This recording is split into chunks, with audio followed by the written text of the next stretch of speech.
Hello ಸ್ನೇಹಿತರೆ, ಎಲ್ರಿಗೂ ನಮಸ್ಕಾರ. ಚಿತ್ರಲೋಕ ಚಾನಲ್ಗೆ ಎಲ್ರಿಗೂ ಸ್ವಾಗತ. ಇವತ್ತಿನ ರೆಸಿಪಿ ಏನು ಅಂದರೆ ವಾಂಗಿಬಾತ್ ಗೊಜ್ಜು. ಈ ವಾಂಗಿಬಾತ್ ಗೊಜ್ಜನ್ನ ಬೆಳಗಿನ ಬ್ರೇಕ್ಫಾಸ್ಟಿಗೆಲ್ಲ ಮಾಡಿಕೊಂಡ್ರೆ ತುಂಬಾ ಚೆನ್ನಾಗಿರುತ್ತೆ. ಹಾಗೆ ಮಕ್ಕಳು ತುಂಬಾ ಇಷ್ಟಪಟ್ಟು ತಿಂತಾರೆ. ಬನ್ನಿ ಇವಾಗ ಇಂಗ್ರೀಡಿಯೆಂಟ್ಸ್ ಏನೇನು ಬೇಕು ಅಂತ ನೋಡ್ಕೊಂಬರೋಣ. 2 ಈರುಳ್ಳಿನ ಉದ್ದುದಕ್ಕೆ ಹೆಚ್ಚಿಟ್ಕೊಂಡಿದ್ದೀನಿ, 1 ಟೊಮೊಟೊ ತೊಗೊಂಡಿದ್ದೀನಿ, ಮತ್ತು ಅರ್ಧದಷ್ಟು ಕ್ಯಾಪ್ಸಿಕಮ್ ಹೆಚ್ಚಿಟ್ಕೊಂಡಿದ್ದೀನಿ, ಅವರೆಕಾಳನ್ನ ತೊಗೊಂಡಿದ್ದೀನಿ. ನೀವು ಬಟಾಣಿ ಕಾಳು ಬೇಕಾದ್ರೂ ತೊಗೋಬೋದು, ನಾನಿಲ್ಲಿ ಆಪ್ಷನಲ್ ಆಗಿ ತೊಗೊಂಡಿದ್ದೀನಿ. ಮತ್ತು ಬದನೆಕಾಯಿ ಉದ್ದುದಕ್ಕೆ 2 ಹೆಚ್ಚಿಟ್ಕೊಂಡಿದ್ದೀನಿ, 1 ನಿಂಬೆಹಣ್ಣು ಗಾತ್ರದಷ್ಟು ಹುಣಸೆ ರಸ ತೊಗೊಂಡಿದ್ದೀನಿ, 4 ಹಸಿಮೆಣಸಿನ್ಕಾಯಿ, 1 ಟೇಬಲ್ ಸ್ಪೂನಷ್ಟು ಕಡಲೆಬೇಳೆ, ಕರಿಬೇವು, ಸ್ವಲ್ಪ ಕೊತ್ತಂಬರಿ, ಮತ್ತು ವಾಂಗಿಬಾತ್ ಪೌಡರ್ನ 1-2 10 ರೂಪಾಯಿದು 2 ತೊಗೊಂಡಿದ್ದೀನಿ. ಬನ್ನಿ ಇವಾಗ ಹೇಗೆ ಮಾಡೋದು ಅಂತ ನೋಡೋಣ. ಮೊದಲು ಒಂದು ಬಾಣಲಿಗೆ 5 ಟೇಬಲ್ ಸ್ಪೂನ್ ಆಗೋಷ್ಟು ಎಣ್ಣೆನ ಹಾಕೋತಾ ಇದ್ದೀನಿ.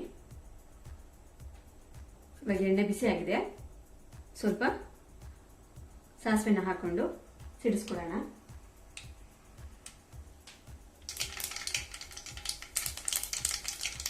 ಸಾಸಿವೆ ಎಲ್ಲ ಸಿಡಿದಿದೆ. ಇವಾಗ ಕಡಲೆಬೇಳೆ ಹಾಕೊಂಡು ಲೈಟಾಗಿ ರೋಸ್ಟ್ ಮಾಡ್ಕೊಂಡ್ಬಿಡೋಣ. ಕಡಲೆಬೇಳೆ ರೋಸ್ಟ್ ಆಗಿದೆ. ಇವಾಗ ಈರುಳ್ಳಿ ಏನಿದೆ ಅದನ್ನು ಹಾಕೊಂಡು ಫ್ರೈ ಮಾಡ್ಕೊತಾ ಇದ್ದೀನಿ.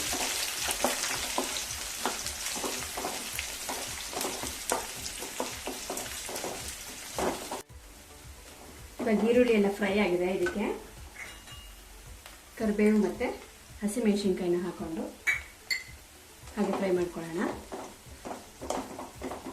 ಇಷ್ಟು ಫ್ರೈ ಆಗ್ತಿದ್ದಂಗೆ ಬದನೆಕಾಯಿ ಎತ್ತಿಟ್ಕೊಂಡಿದ್ದೀವಲ್ಲ ಅದನ್ನು ಹಾಕ್ಕೊಂಡು, ಮತ್ತು ಕ್ಯಾಪ್ಸಿಕಮ್ಮು ಮತ್ತು ಅವರೆಕಾಳು ಎತ್ತಿಟ್ಕೊಂಡಿದ್ವಲ್ಲ ಅದನ್ನು ಒಟ್ಟಿಗೆ ಹಾಕ್ಕೊಂಡು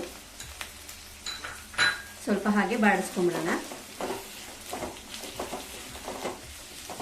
ಇದೆಲ್ಲ ಚೆನ್ನಾಗಿ ಎಣ್ಣೆಲೆ ಚೆನ್ನಾಗಿ ಬೇಯಬೇಕು. ಆವಾಗಲೇ ವಾಂಗಿಬಾತ್ ಗೊಜ್ಜು ತುಂಬ ಚೆನ್ನಾಗಾಗುತ್ತೆ. ನೋಡಿ, ಇದೆಲ್ಲ ಫ್ರೈ ಆಗಿದೆ. ಇವಾಗ ಟೊಮೊಟೊ ಹಣ್ಣನ್ನು ಹಿಂದೆನೇ ಹಾಕ್ಕೊಂಡು ಸ್ವಲ್ಪ ಉಪ್ಪು ಸೇರಿಸ್ಕೊಳ್ತಾ ಇದ್ದೀನಿ. ಟೊಮೊಟೊನೂ ಸಹ ಸ್ವಲ್ಪ ಸಾಫ್ಟ್ ಆಗೋವರೆಗೂ ಫ್ರೈ ಮಾಡ್ಕೊಂಬಿಡೋಣ.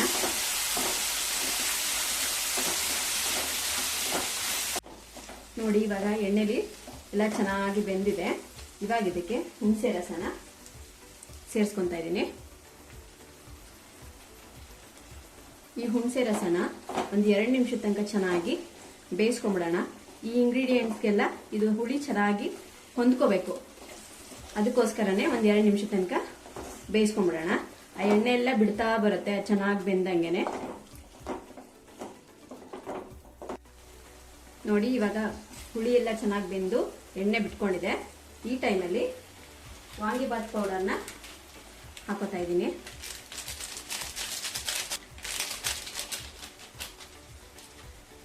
ಈ ವಾಂಗಿಬಾತ್ ಪೌಡರ್ನ ಮುಂಚೆನೆ ಹಾಕೊಂಡ್ಬಿಟ್ರೆ ಸೀದಂಗೆ ಆಗ್ಬಿಡುತ್ತೆ. ಅವಾಗ ಗೊಜ್ಜು ಚೆನ್ನಾಗಿ ಆಗೋದಿಲ್ಲ. ಈ ಎಲ್ಲ ಬೆಂದಾದ್ಮೇಲೆ ಈ ಪೌಡರ್ನ ಹಾಕೊಂಡು ಮಿಕ್ಸ್ ಮಾಡ್ಕೋಬೇಡಿ. ಇದನ್ನ ಜಾಸ್ತಿ ಹೊತ್ತು ಬೇಯಿಸೋ ಅಷ್ಟಿಲ್ಲ, ಸುಮ್ಮನೆ ಹಾಗೆ ಮಿಕ್ಸ್ ಮಾಡ್ಕೊಂಡ್ರೆ ಆಯ್ತು. ಈ ಟೈಮಲ್ಲಿ ಇದಕ್ಕೆ ಕೊತ್ತಂಬರಿ ಸೊಪ್ಪನ್ನ ಹಾಕೋತಾ ಇದ್ದೀನಿ.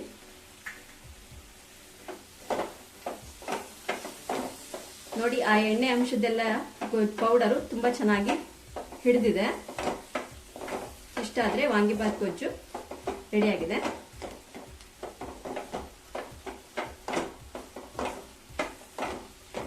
ಇವಾಗ ಸ್ಟವ್ನ ಆಫ್ ಮಾಡ್ಕೊಂಡ್ಬಿಡೋಣ. ಇವಾಗ ಅದೇ ಬಾಣಲಿಲಿ ನಾನು ಸ್ವಲ್ಪ ಗೊಜ್ಜನ್ನ ಎತ್ತಿಟ್ಕೊಂಡು ಉದ್ರುದ್ರಾಗಿ ಮಾಡ್ಕೊಂಡಿರೋ ಅನ್ನನ ಮಿಕ್ಸ್ ಮಾಡ್ಕೊತಾ ಇದ್ದೀನಿ.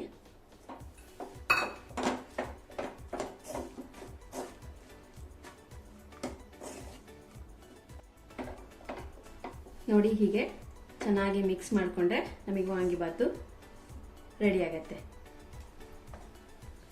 ನೋಡಿದ್ರಲ್ಲ ವಾಂಗಿಬಾತ್ ಗೊಜ್ಜನ್ನ ಎಷ್ಟು ಈಸಿಯಾಗಿ ಮಾಡ್ಕೋಬಹುದು ಅಂತ. ಅವರೆಕಾಳೆಲ್ಲ ಹಾಕಿರೋದ್ರಿಂದ ನಮಗೆ ಎಕ್ಸ್ಟ್ರಾ ಫ್ಲೇವರೇ ಸಿಗ್ತಾ ಇದೆ. ತುಂಬಾನೇ ಚೆನ್ನಾಗಿದೆ. ನೀವು ಕೂಡ ಮನೇಲಿ ಟ್ರೈ ಮಾಡಿ. ಹಾಗೆ ಹೇಗೆ ಬಂತು ಅಂತ ನನಗೆ ಕಮೆಂಟ್ಸಲ್ಲಿ ತಿಳಿಸಿ. ಈ ರೆಸಿಪಿ ನಿಮಗೆ ಇಷ್ಟ ಆಗಿದ್ರೆ ನನ್ನ ವಿಡಿಯೋನ ಲೈಕ್ ಮಾಡಿ, ಹಾಗೆ ಸಬ್ಸ್ಕ್ರೈಬ್ ಆಗೋದನ್ನು ಮರಿಬೇಡಿ.